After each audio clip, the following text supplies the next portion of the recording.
Hello, this is Diacritics 2.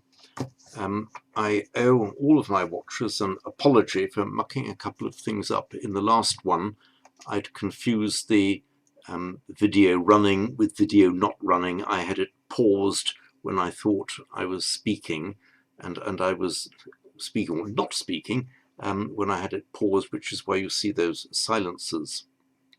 So what I'm going to do in this presentation, which is a lot shorter, I'm going to go over those bits that should have been in Diacritics 1, but that accidentally got missed out.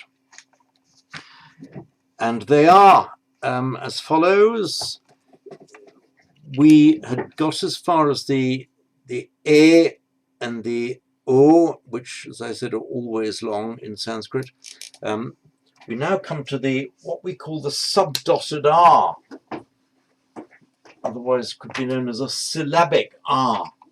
It's the letter R with a dot underneath. It amounts to an entire syllable, and it's a letter. It's a vowel, treated in Sanskrit as a vowel, not a consonant. So, for example, the word for dead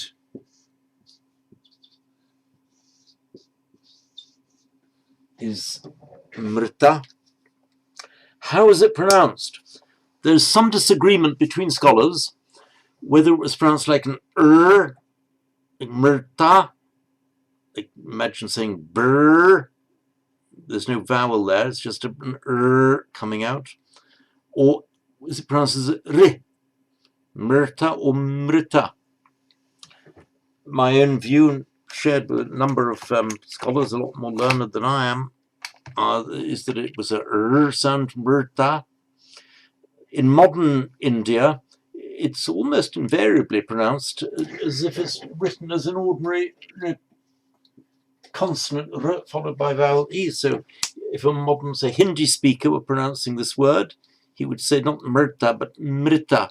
It honestly doesn't matter which one you use. We don't really know how it was pronounced. You're going to hear it pronounced differently by different people. Just treat it as a permitted variation. It makes no difference to the meaning, and it doesn't really matter that much.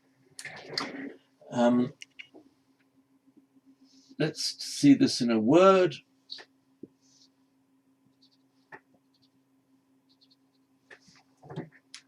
Rishi. We have it in English as a rishi. A seer, somebody who has the higher knowledge, a spiritual knowledge. How is it pronounced? Either rishi or rishi.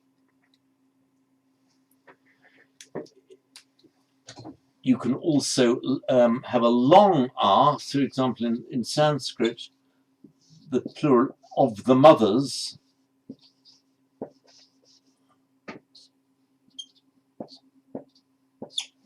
That's a long R.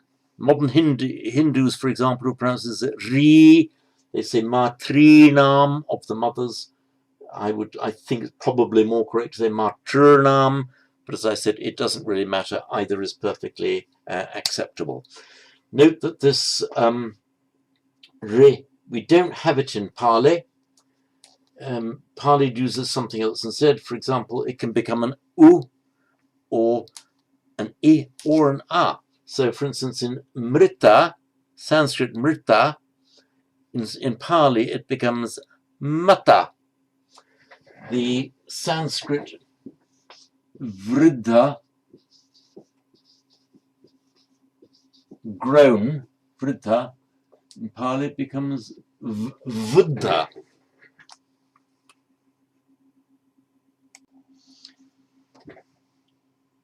And the word Rishi,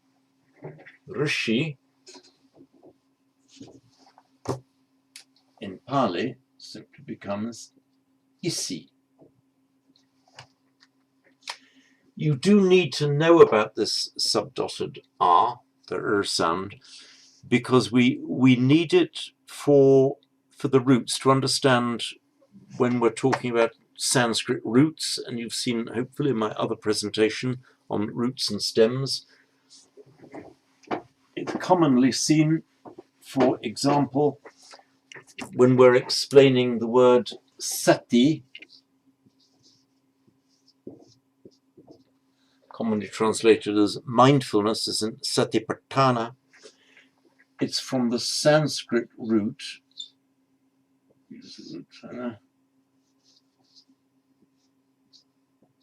Smrit, to remember. So that's why, although it's not used in Pali, the Pali student does need to know about it to trace things back to the Sanskrit root. The other part of the previous presentation that accidentally got missed out because I pressed the wrong button is the sibilants and the retroflex consonants. Sanskrit, the sibilants are there's the s, sh, and sh. Three separate sounds in Sanskrit. S, more of a palatized, sorry, it's just a dot there. With that line above it, it's a palatized sh. With the dot under it, it's more of a retroflex. I'll explain that. I meant sh, s, sh, sh. The distinction between it, sh, we still have it in some European languages, France and Russian, distinguishing it sh and sh. Serbo-Croat, for example, distinguishing it sh and ch and tr. The distinction has disappeared in Pali. It all is an S. For example, as we've just seen, how Rishi in Sanskrit becomes Isi, which we transliterate as ISI. King Ashoka, spelled with that one, Ashoka, would be pronounced as Asoka in Pali. And how in Sanskrit, Shanti, Shanti, meaning peace, just becomes, shorten the out there, just becomes Santi in Pali. The other retroflexes, the distinction is very important, and you do need to know these for Pali. It's this, that's a da and a da. If we don't write anything underneath it, just on its own, it's what's known as a dental. Very close to the English T, but if you pronounce, say, the Italian or the Spanish T, but the tongue is slightly further forward, you pronounce it with the tongue up against the back of the teeth, da. That's known as dental because the tongue is touching the teeth. This one, da, known as retroflex, flex bent, retroflex bent back, because the tongue is bent back and its points touches the hard palate a little way further back. And you get the same for the t, sorry, and p, d, ra, d, and d.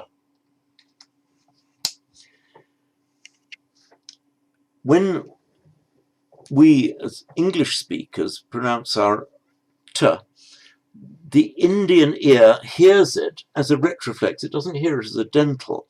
And that's why when you get Indians, particularly the ones in India, speaking English, you'll hear them saying, time, I will have a good time, because they hear it as a t. The distinction is quite important. For example, Veda and Veda. That, by the way, in Sanskrit would have been pronounced Veda. So I explained in the earlier presentation on diacritics, the E is always long in Sanskrit. It becomes short in Pali if it's followed by a double consonant. Veda, by the way, is the name of the original inhabitants of Sri Lanka before speakers of a language close to Pali occupied Sri Lanka. So Veda, Veda. Look at these words. Thana is the word for a place, subdotted. Thana, in Sanskrit, sthana, cognate from our same root, sta, our English stand, Latin stare, a standing, so a place. And Parma, dental, so no dot underneath. Ta, Thana, ta, Tama. Tama, by the way, from the Sanskrit stama, meaning endurance, the ability to endure. No coincidence that it's like stamina, which is the Latin, the ability to endure, your stamina, the ability to remain standing. So, Thana, Tama. There is here, in modern Hindi, a perfect example of the distinction.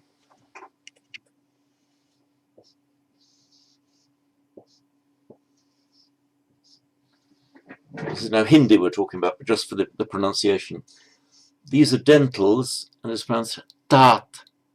It's a respectful form of address to an older person. Tat.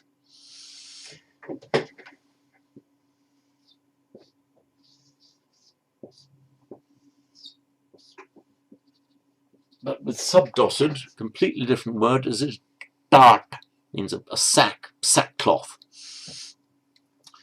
So in Hindi, if you call somebody old tat, it's a very respectful thing to say. If you call somebody old tat, very disrespectful because you're calling him an old sack. Don't try these forms of respectful address to an English lady. Either call an old tat or an old tat because you might be misunderstood, not to be advised.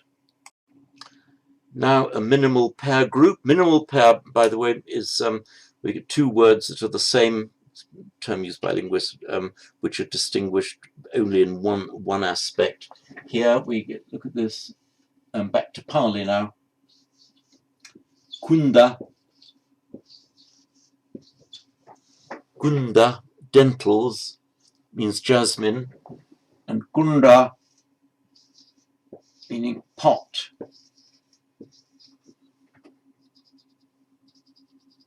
Retroflex. Kunda, Kunda.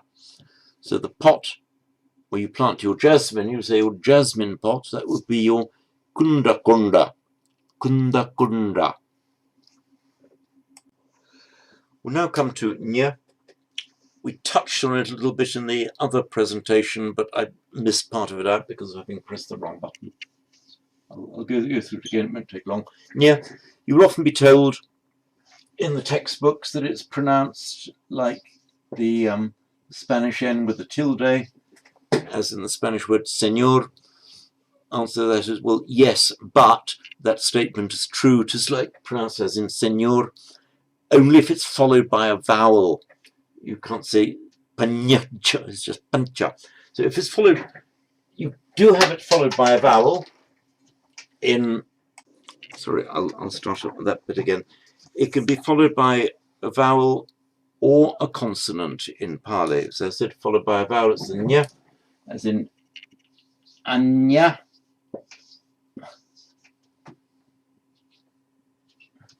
Anya, meaning other.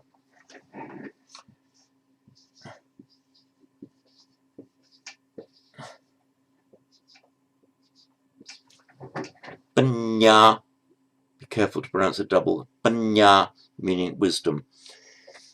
In Pali, whenever you get the nya between vowels, I think it's correct to say always, but certainly almost always, it is doubled.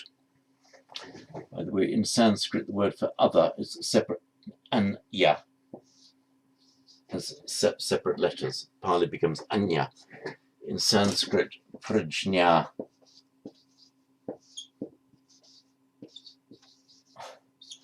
Pali doesn't do the jnya, so that becomes a nya, prajna, panya. Before a consonant, this may overlap with the last presentation I did. I'll just go through it briefly. Before a palatized consonant,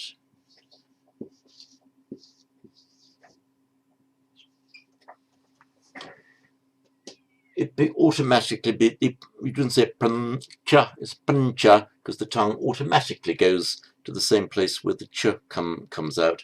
It palatizes itself, pancha, pancha, meaning 5. So hopefully that covers everything that I accidentally missed out from the previous presentation. As always, any questions, doubts or difficulties, please do let me know. Thank you.